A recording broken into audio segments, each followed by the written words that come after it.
Voici un produit que j'ai acheté il y a très peu de temps, mais dont je suis particulièrement content. Ce sont des micro-cravates sans fil. Alors, ça existe depuis très longtemps. Par contre, la particularité de ce modèle, c'est d'être vraiment à prix très bas. Je l'ai payé un peu moins de 30 euros sur une boutique en ligne chinoise. J'ai été livré à peu près en 15 jours. Donc, dans la boîte, on trouve un câble de recharge et ce boîtier. Alors, ce boîtier, c'est pas seulement un boîtier de rangement, c'est aussi un boîtier de recharge. À l'intérieur, vous allez trouver un ou deux micro-cravates selon le modèle que vous choisissez, ainsi qu'un récepteur. Alors vous pouvez l'acheter au format USB-C ou au format Lightning, c'est-à-dire pour les iPhones.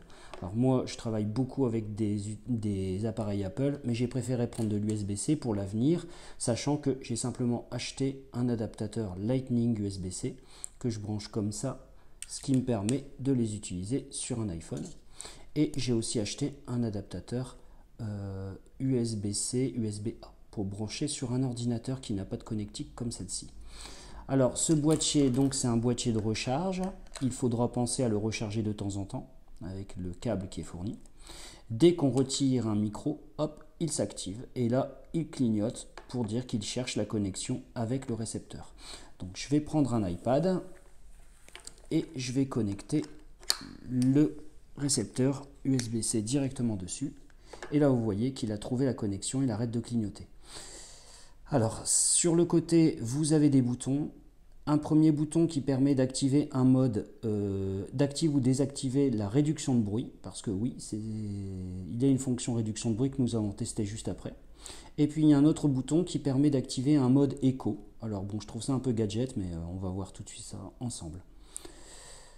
Je vous propose de faire le test tout de suite de ce matériel. Donc là, petit cas pratique, je me trouve près d'une baie de brassage avec un bruit de ventilateur. On entend d'ailleurs des élèves pendant la récréation. Et là, il y a une classe qui est en train de passer dans le couloir à côté. Donc maintenant, je vais activer la réduction de bruit intégrée dans le micro. Ça y est, c'est activé. Donc normalement, on n'entend plus du tout de bruit de fond de la baie de brassage. Et logiquement, les bruits doivent être bien gommés au niveau de l'extérieur de la pièce. Là, je suis à côté d'un micro-ondes en fonctionnement. Oui, je sais, l'exemple est un peu farfelu. J'active la réduction de bruit. Et là, la réduction de bruit est activée. Je pense qu'on entend nettement moins le micro-ondes. Nous allons vous parler des animaux nocturnes. Ce sont des espèces qui réalisent la plupart de leurs activités durant la nuit. Leur journée commence ainsi au crépuscule et se termine au petit matin. Alors là, j'utilise le micro-cravate sur mon iPhone avec l'adaptateur Lightning USB-C. Je voulais surtout vous montrer le mode écho. Voilà, c'est le mode écho. Alors bon, moi j'en ai pas trop l'utilité, hein, je vais le désactiver. Alors il faut faire attention lorsque vous faites des enregistrements de ne pas l'activer par erreur, hein, parce que sinon vos enregistrements sont fichus. Il y a aussi autre chose que j'ai oublié de préciser, lorsque vous utilisez les 2 micros-cravates, le son est mixé. Vous n'avez pas, le son d'un micro, sur un canal et le son du deuxième micro sur un autre canal.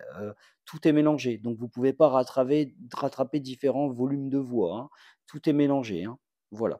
Maintenant, pour l'avoir essayé avec les élèves, avec 2 micros en même temps, aucun problème, j'avais pas de différence de volume d'enregistrement.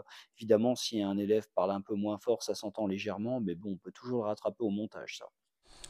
Alors, est-ce que je recommande ce produit? Écoutez, oui, la seule interrogation que j'ai, c'est au niveau de l'autonomie. Pour l'instant, j'ai utilisé un micro sans le remettre dans la boîte pendant plus de 20 minutes et l'autonomie tenait, heureusement, hein, parce que 20 minutes, c'est pas si énorme que ça. Maintenant, j'ai pas pu tester plus longtemps. Ça, l'avenir me le dira. J'espère juste que dans un an, les batteries tiendront encore la route. Et que ça ne sera pas un produit à mettre à la poubelle. Parce que si le prix est attractif pour la solution, il ne faudrait pas que ça soit quelque chose qui dure un an, 2 ans et qui finisse à la poubelle. Parce que là, écologiquement, ça serait une catastrophe. De toute façon, moi, je garde toujours mes micros filaires sous le coude au cas où si cela dysfonctionne. Mais pour l'instant, je n'ai pas rencontré de problème dans le cadre d'une utilisation Web TV avec les élèves. Et j'en suis franchement content. J'espère que ce produit va durer dans le temps.